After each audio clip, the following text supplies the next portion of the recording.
Hi everyone, welcome to the series Let's Get Solving with Google Cloud. We are now itching towards the conclusion of the series where in last two sessions we are going to build a website in two different ways. First way we are going to build it with App Engine, and second way we are going to build with Kubernetes engine. Okay, so how they are different, what can they offer us, which way is easier, all of that stuff we'll see. So my name is Ajinkya Kolle. I'm a data engineering and machine learning instructor at Google, and more like a data and engineering and machine learning instructor, right? So last two sessions or even before that, we focused more on the data. But it's easy to forget in that enthusiasm that data is not the only thing, right? A website which actually showcases our application or a API which is actually consumed by the consumers. These two are also the good concluding marks of any project we embark on. So web development jobs or any kind of like hosting jobs of website is extremely important, and any spike handling capacity is very important. So whether I'm building a game or I'm building anything else. So nowadays, whether it's like, Netflix or Prime, Amazon Prime videos, all of these things they are creating content so that we consume it over internet. So everybody kind of like is focusing on creating content. But it's the exact same thing we have been doing with building a website. Once a website which is designed good, it serves a good content and it scales to the demand of the users and offers them utility. That's just amazing. Now, not every website turns out to be good, but some of them actually do meet the customer demand. And when we have that, we actually have a lot of traffic, which we need to address. And how do we address that? We address that with help of App Engine. So App Engine was the first product. It was the first product on Google Cloud which was actually offered to build a web application. And this web application, you see, we have a completely scalable approach to doing website development. So what do we mean by completely scalable? So one of the darlings of this application was Pokemon Go. So Pokemon Go game, which kind of like it grew tremendously. Maybe I could show you the website right now. So Pokemon Go and App Engine. So you see on the blog, you will actually find the details. Pokemon Go actually had a huge traffic. Okay, so this traffic was actually 550 times more than what they expected. So it was very difficult to handle that. There is another Go game which is like App Engine game. I think Mario is the game which was actually done with, yes, Super Mario Run. This was the kind of like game which also uses App Engine. So what does App Engine do? It's a place where you can either do web app, or maybe I could do backend of my mobile app, or I could do backend of my maybe some different application I could be building. But I just focus on building my solution and nothing on how that solution scales to the demand. So whether the traffic is 1x or 0.1x or 0.0001x, or it is 10x or 20x or 50x or maybe even 100x, it should scale. The scale thing which is offered by App Engine is one of the most amazing things out there. It reduces my as a workload of me as a developer. It helps me focus on just the important part, which is going to be website development. So there is this fun website. Okay, the fun website name is catbounce.com. I have actually visited that. So you enjoy this website. So you see weirdest stuff people develop. You can click on a cat and you can keep it bouncing, but this website kind of like bounces cats, or let me say make it ring.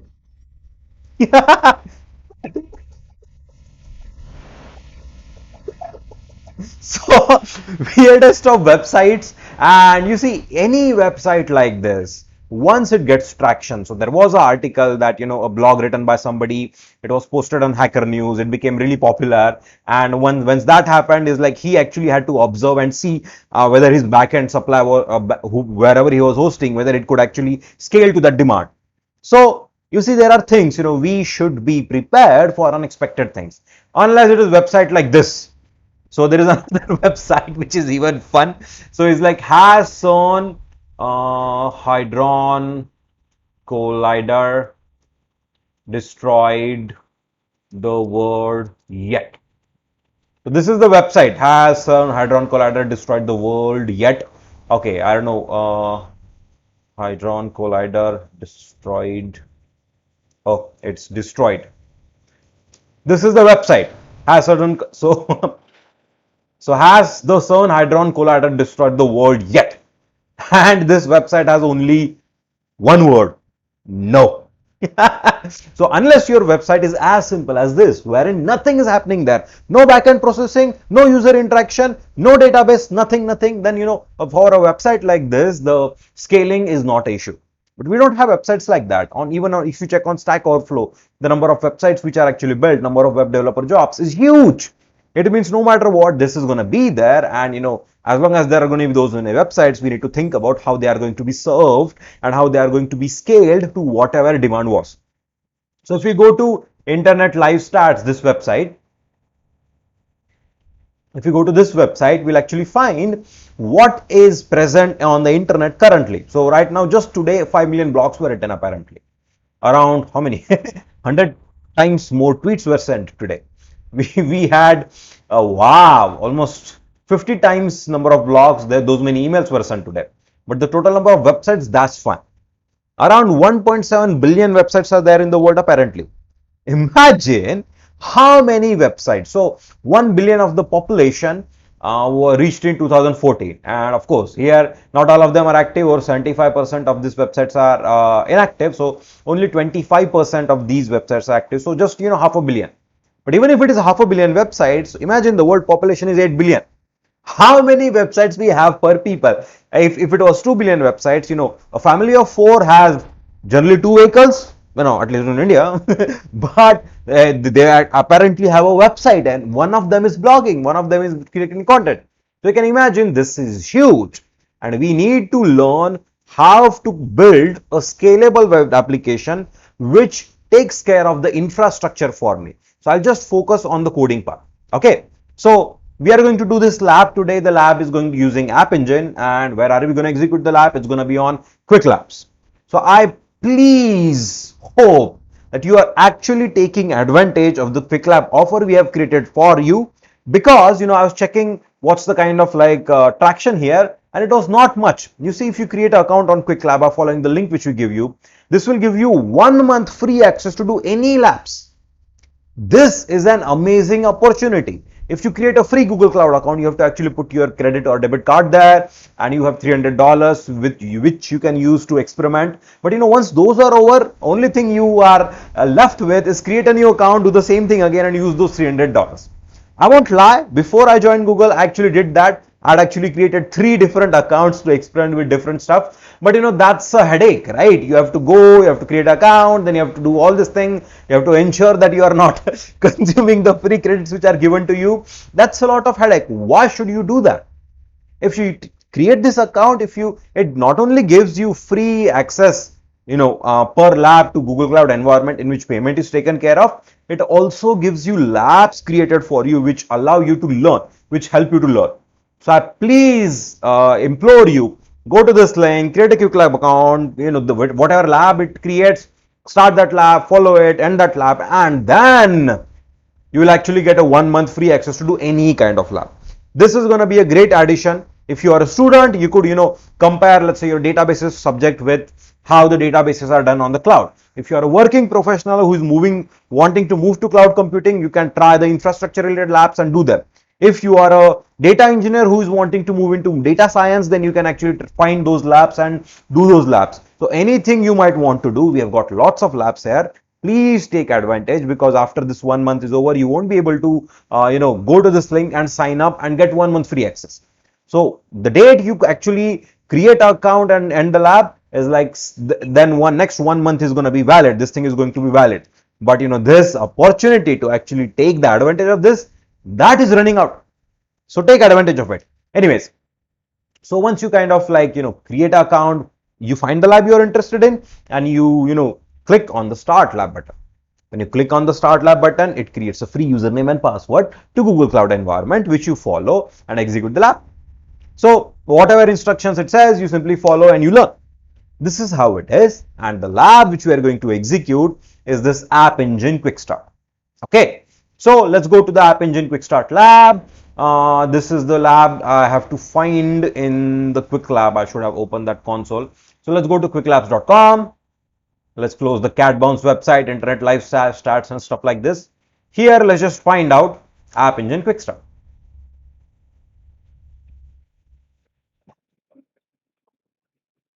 Wow, why is search so slow? Life of a trainer.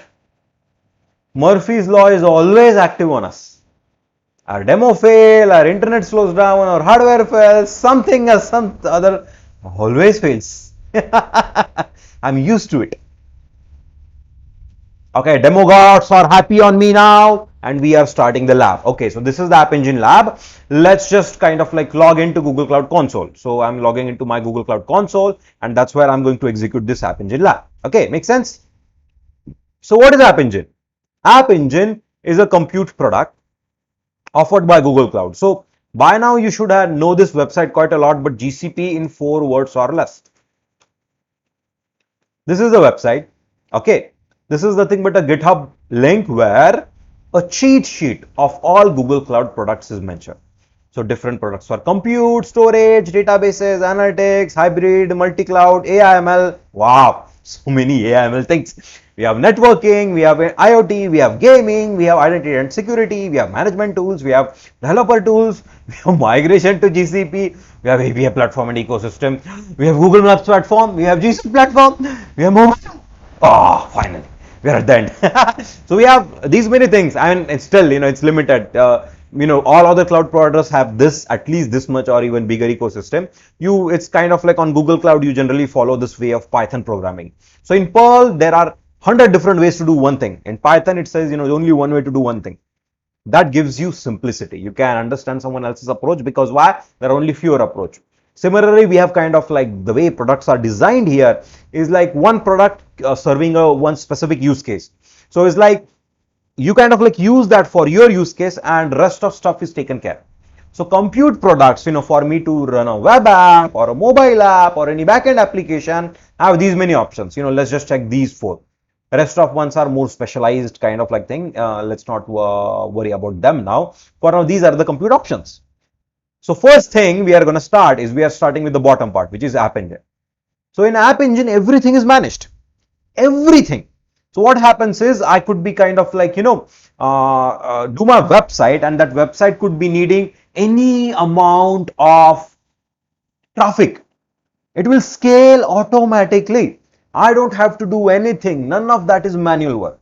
If I go to Kubernetes engine, it's a bit different in Kubernetes engine. Then Kubernetes engine is also a managed product, but it is doing with the help of Kubernetes. Advantage of Kubernetes, it can run on any other cloud provider. It can also run on your on-premise. It can run, it's like a lot of work is managed. You have a command line access to the cluster, using kubectl, you manage that, but it's not very hard. It's also not very easy. In the beginning, at least in the beginning, I found Kubernetes very hard. But still, the job of DevOps and SRE guys is made extremely easier by this Kubernetes. So that's one of the options. AppEngine is one of the options. Then we have Compute Engine. Compute Engine is like infrastructure. Whatever you do is given you as is. You do whatever you want. It's kind of like going to the hotel, ordering a food dish. And let's say you order chicken tikka masala. If that hotel serves you chicken in a dish, tikka in a dish, and a masala in a dish, and also gets you a shakdi or something, where stove or something, which you say, and it asks you, cook it yourself, assemble it yourself. We have given you all the pieces. You need to create a chicken tikka masala.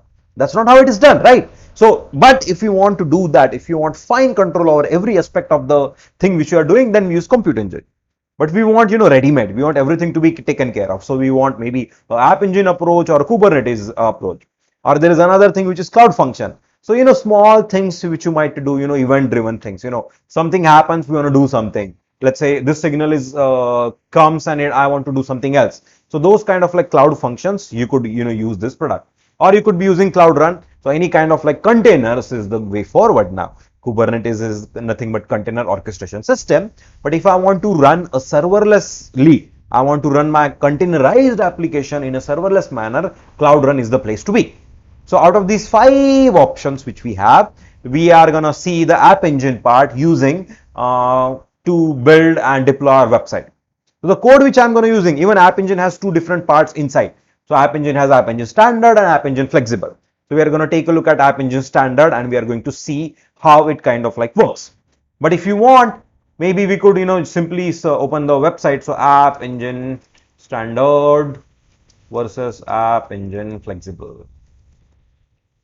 This will redirect you to AppEngine environment. Okay. So you can actually go there and you can actually figure out what to, use when. So it's good to know these things, in which scenario, which something is good, stuff like this. It's good to have that knowledge. Now let's, focus back on the lab which you are trying to do. And we talked about AppEngine. It's like AppEngine's standards problem is like the storage part. It has to be a storage part which scales with the compute scaling. So data store is a good option here. So if I go to navigation menu and if I go to storage, data store is the good option which ties up well with AppEngine Standard. So it is automatic scaling, load balancing. It's amazing. Okay. So we are going to run a simple website. Okay, let's go there. The website is going to print nothing like the has 700 color destroy the world. It simply had nope. Similarly, the website we are going to learn, it's going to have simple hello world, the hello world of all programming. Any language we do, anything we do in the beginning, the first program is hello world. Similarly, the first website we are going to build is going to be the hello world website. So let's just start with doing the getting the code. Hello world code is present here in Python doc samples. I've already done that. That's why if I execute the git clone thing, it's going to fail. So let's not focus on that. Let's just, get the Cloud Shell to open and we can directly focus on this part. Where is our code actually running? So I'm going here. I'll go to the I'll cd to the part where I'm supposed to go. And then we will simply start executing our lab. So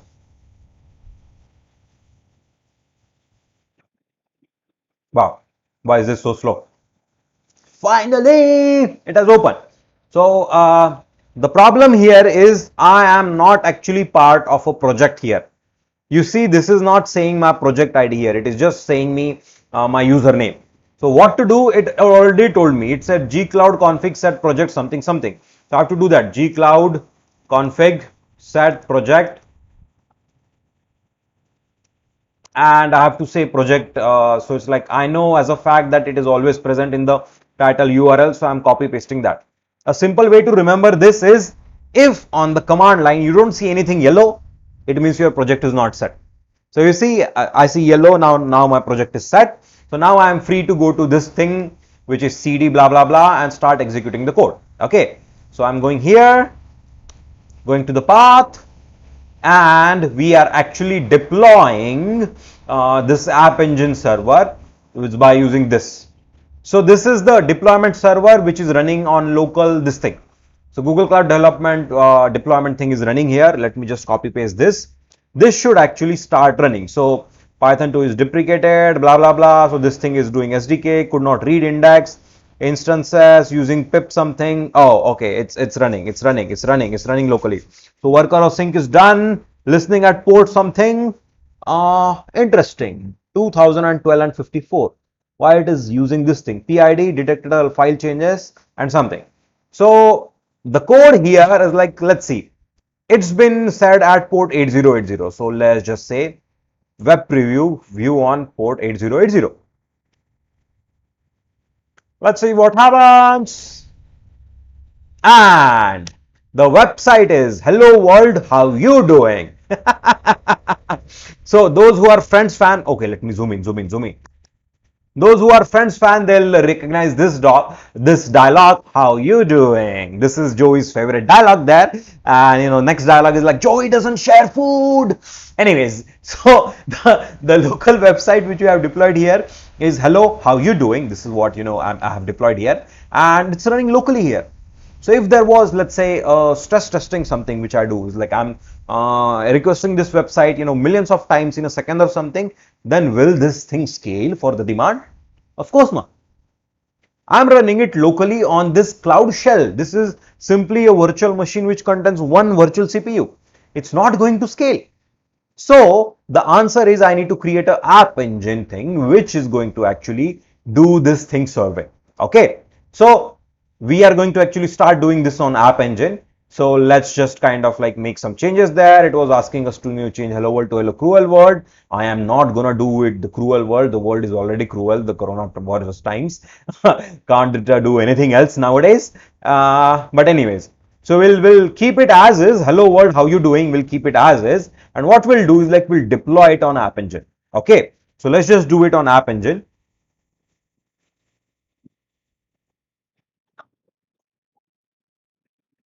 And why isn't it pasting? Okay. Oops. Something something. I'm going to say Gcloud app deploy. Okay. So what it is going to do? The code is present where? Code is present somewhere. Okay. So what is it asking? Do I want me to continue? It is asking me something. Location. I think I have already set the default location. So it is doing its processing. It is, getting that code, getting the data, uploading it on cloud storage products, and blah blah blah, and everything is happening. So let's just find the code. Where is the code? CD. It is in Python doc samples, and in Python doc samples, it's in, I don't know. I forgot the path. Is it in compute data flow IOP or something? Oh, why remember it when I can know is like AppEngine Standard Python 3.7 and Hello World. Oh, okay. So CD AppEngine Standard Python what? CD Standard underscore Python 3.7, and here BigQuery building an app something. Okay, what was the app? I forgot again. Hello world. Okay, hello world. So CD hello world, and okay, what's the website? It is main.py. What's the main.py? It's saying the code is like this. The main route is it's the Flask app which you have created. Is like when we visit the root, it is like hello world, how you doing? And we run it on host, the port is 8080 and blah blah blah. Done. Such a simple app, right? So this, what's the config thing here? AppEngine deploy. So this is the app.yaml. It's just saying runtime is Python 3.7. Such a small config. The website could be complex as well, and it is going to deploy automatically by the AppEngine without any problem. So let's see the Gcloud app browse. Okay, this is gonna give me the link where this AppEngine is deployed. It's here. Okay, the web app is deployed and browse. Okay, that's it actually. So let's just focus on the app. So I'm back here. We have seen this website before as well, but now it is on the cloud. If you take a look at the URL, as you can see, this is deployed to the world. I could be scaling it to the entire population of the world without worrying anything. It's gonna happen automatically for us to ever worry about it. So you see, if you have seen movie Social Network, in that movie, the movie is on making of Facebook, but in the beginning when he deploys a website in the college, so what happens there is like he gets so much traffic at that time that actually it's kind of like breaks the network there. So whenever we are deploying a website, it's not just the network though. It's the network part, it's the compute part, it's the networking part, it's the configuration, the setup and everything. It's a lot of complex tasks. Whereas when we do it on AppEngine, everything is taken care. Of course, it has some restrictions. Only few languages are supported, few libraries are. Then external libraries, custom libraries can't be installed. You can't do disk I/O. You have to use the database. But as long as we work under those constraints which are put by the AppEngine, they are not intentional constraints. They are what were needed as a design choice to make this AppEngine work on a truly auto scale manner. When we function within these, the ending result which we get is an amazing way to build application in a really scalable manner. So this is what we have. Okay, please do the lab, get a feeling of AppEngine. I know this lab is very simplistic, but please try doing other labs on AppEngine and you'll truly see the power. There is a different training which we have on Coursera or even Pluralsight if you're interested in application development on Google Cloud.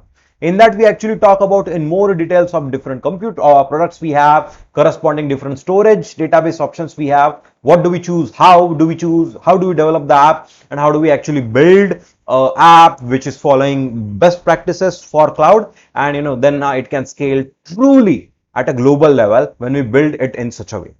So thanks for listening. I hope you enjoyed. In next session, we are going to do the same thing, but we are just going to do that with help of Kubernetes. So we'll conclude with cat bounce so that you so that you leave with a happy way. Okay. So enjoy the cats, enjoy the labs, and see you next time to do the same thing with help of Kubernetes. Okay. Thank you.